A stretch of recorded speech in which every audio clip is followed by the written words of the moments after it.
chers enfants de Prades et du Conflent. Nous sommes, il y a un peu plus de 100 ans, au plein cœur de l'été, dans notre beau Conflent. Il fait chaud en ce début du mois d'août. Prades compte alors 3800 habitants. Tous les corps de métier sont représentés dans notre petite ville animée et commerçante. Mais l'essentiel de l'activité, c'est l'agriculture.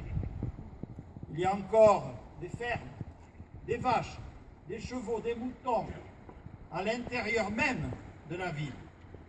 Aux alentours, pas un mètre carré qui ne soit cultivé. Il n'y a pas, comme aujourd'hui, de pêcher ou d'abricotier. L'élevage est prédominant. Les enfants, en ce début du mois d'août, ne vont pas à l'école, mais ils ne sont pas non plus en vacances. La plupart d'entre eux, même très jeunes, aident aux travaux des champs. Pas encore de tracteur, l'essentiel se fait à la main. La vie est pénible, mais les Pradéens sont heureux dans cette ambiance calés sur le rythme de la nature et des saisons. Quand leur mère, Auguste Bernard, fait afficher l'ordre de mobilisation générale le 2 août 1914, c'est la stupeur. La guerre est déclarée. Les premiers Pradéens sont mobilisés. Ils rejoignent l'un des régiments du 16e corps d'armée. Il s'agissait du maçon Torrent, du coiffeur Taraille, du tailleur d'habits Roufiandis, du boulanger Yann. Partirent-ils heureux et la fleur au fusil? On peut en douter, mais fiers de servir leur pays, sûrs de la justice de leur cause, certains d'une victoire rapide des armées françaises, assurément.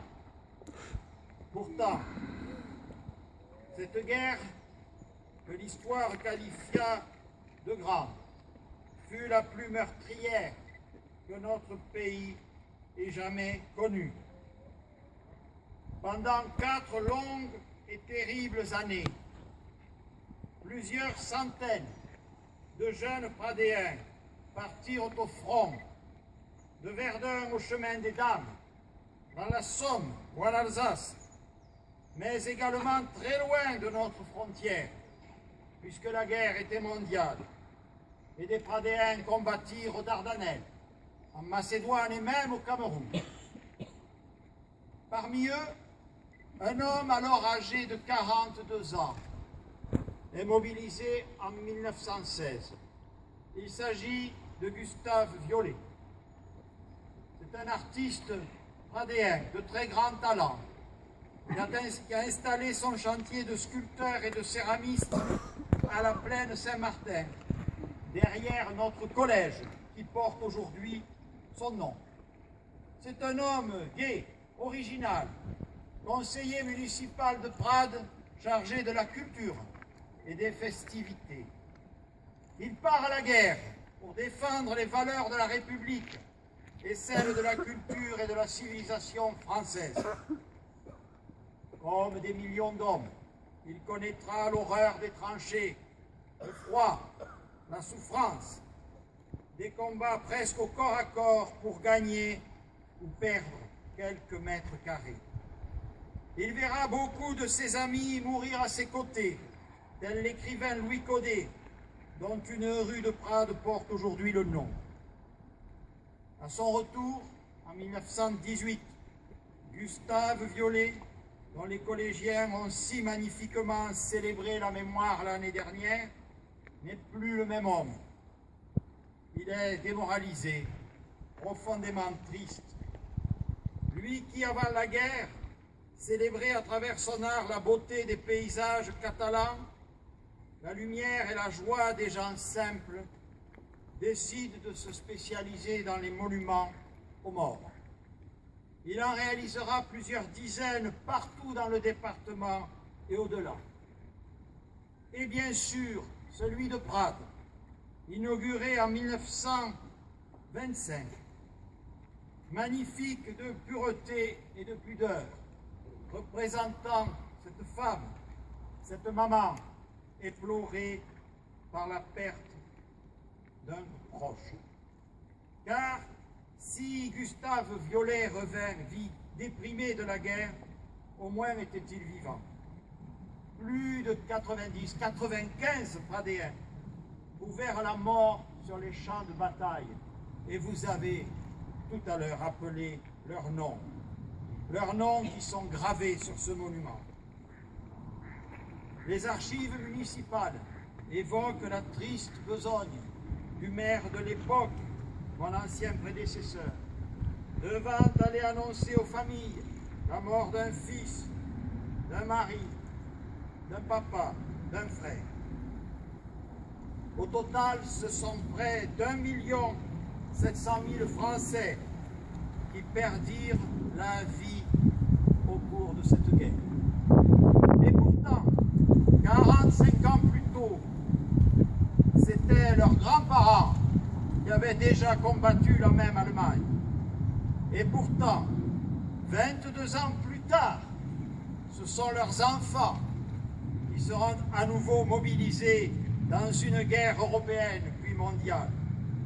Une guerre qui atteindra les sommets de l'insoutenable avec les déportations de masse, les chambres à gaz et les crimes contre l'humanité.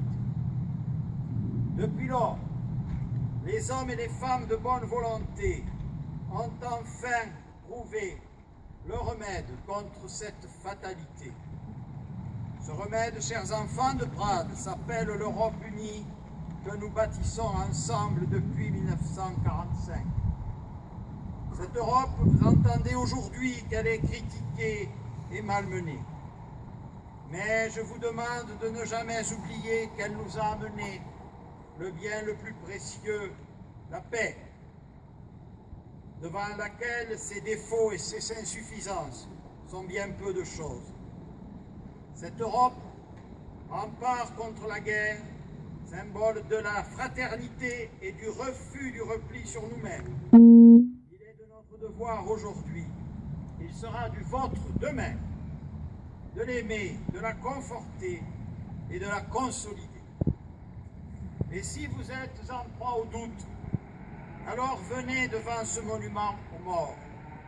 Pensez à nos ancêtres morts dans la boue et dans le froid pour défendre notre beau pays, notre patrie, sa liberté et sa démocratie.